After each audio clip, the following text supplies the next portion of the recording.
Welcome to the third episode of our holiday side dish series where we're featuring classic seasonal vegetables and turning them into sides that really earn their spot on the table. We have already done Brussels sprouts and sweet potatoes, and today I am here with the most popular green bean recipe of the holiday season, green bean casserole. Now, I don't know about you, but I can't imagine a Thanksgiving meal without this family favorite. Now, the classic American recipe is usually made with canned or condensed mushroom soup. I get that it's a shortcut and it saves time, but I'll be honest with you, we can do much better without any of that canned stuff. And I promise you, it is just as delicious without all the added sodium and whatever else they put in those canned soups nowadays. And guess what? It only takes about 25 minutes of hands-on time and can be made ahead. Are you convinced? So we'll start with the green beans. We're using about 2 pounds of green beans that I trimmed and cut into 2-inch pieces. The green beans I'm using are the usual kind you'll find at pretty much in any grocery store. Now, before you ask, I tested this recipe with frozen and thawed green beans, and while it was okay, I thought the fresh bean version was far better. So use fresh if you can. Moving on, we'll start with blanching the green beans. If you're not familiar with the term, blanching means par-cooking the vegetable in a pot of boiling water until it is softened. This way it is not as hard and doesn't take too long to cook later when we mix it with the rest of the ingredients. We'll add the trimmed green beans to a pot of boiling water and let them cook until crisp and tender for about 5 to 7 minutes. What we're looking for here is that it has a nice bite, but it's not cooked all the way through, and certainly not mushy. While the beans are blanching, we'll fill a bowl with ice and cold water and set it aside. When they're ready, we'll transfer them to the ice water to stop cooking, ensuring they stay nice and par-cooked.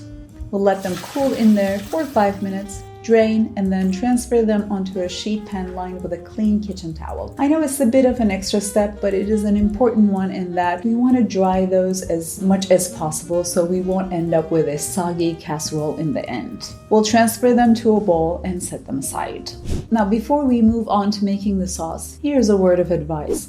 Prep everything in advance. The rest of it comes together so quickly and it requires a lot of tending that you don't want to be running around looking for ingredients. So first, let's start with buttering the casserole dish that we'll use to bake the green bean mixture. This one I'm using is 9 by 11, but 9 by 13 would also work. Once all the corners and edges are buttered, we'll put that aside and finally move on to making the sauce.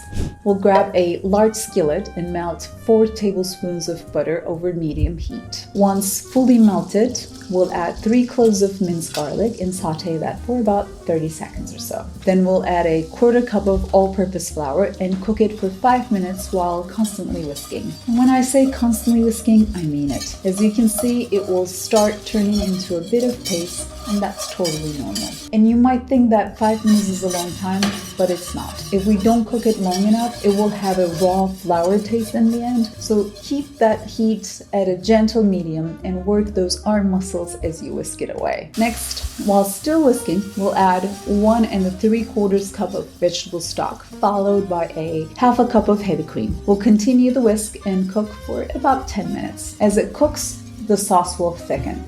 Now, the name of the game here is low and slow, and never leave sight of it. If it is thickening too quickly, lower the heat a bit, or if it is taking forever, up it a bit. We're not only thickening the sauce, but also cooking the ingredients so they don't taste raw. In the end, it should have a silky smooth, thick sauce-like texture. We'll turn the heat off and add in 4 ounces, about 2 cups of shredded white cheddar cheese, 2 ounces or about 3/4 of a cup of shredded Parmesan cheese, 1 teaspoon minced fresh thyme leaves, 1/8 of a teaspoon of ground nutmeg, 1 teaspoon of kosher salt, 1/2 teaspoon of black pepper, and a pinch of red pepper flakes. We'll give that a good stir, making sure that the cheese is evenly mixed into the sauce.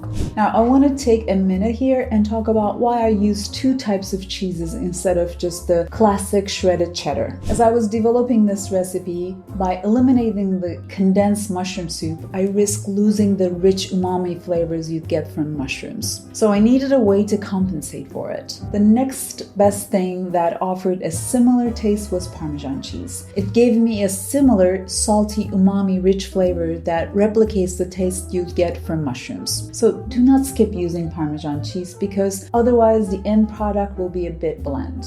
Next, we'll fold in the green beans and toss until they're evenly coated with the sauce. Next, we'll carefully transfer the green beans to the casserole dish we buttered earlier and spread them out evenly. We'll pop that into a preheated 375-degree oven and bake for 10 minutes. Then take it out and sprinkle it with fried onion rings on top. Then put that back in the oven for another 5 minutes or until the onion rings are nicely golden brown. Now, I use store-bought fried onion rings because, let's face it, it's a classic. But if you prefer the whole thing to be homemade, you can use a cup or two panko breadcrumbs or crumbled croutons to replicate a similar crunch. At the end of that short 15-minute bake, you end up with a perfectly creamy green bean casserole with a crunchy topping I know your family will love. And you saw it, it was not that difficult to make. Before I let you go, a couple of things you should know. As you saw, I didn't use any mushrooms.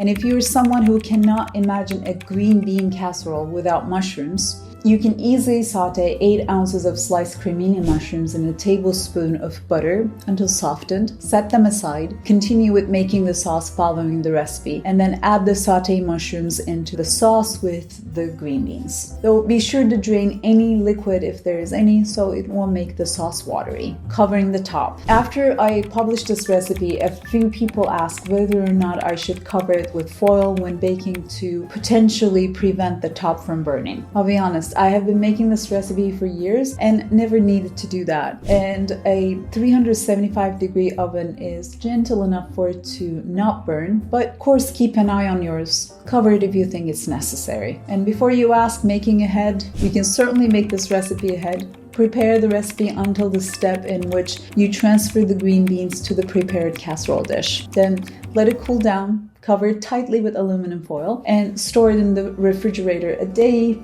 before you want to serve. When ready to eat, bake the dish as directed. I think this sums it up for me today. You can find the full printable recipe on the blog. If you're in need of more holiday-worthy green bean recipe inspiration, be sure to check out my garlic butter green bean video. That recipe is another reader favorite and it comes together 15 minutes from start to finish. It's a good one in case you need something easier and quicker. Next week, as a part of this veggie side dish series, I will be back with a few creative squash recipes worthy of your holiday table. So be sure to come back for more recipe inspiration to help you as you plan your menus. As always, thank you so much for watching. I will see you in my next video. Without any of that canned stuff. Dang. Blanching will fill a bowl of without all the added sodium. You transfer the green beans to the prepared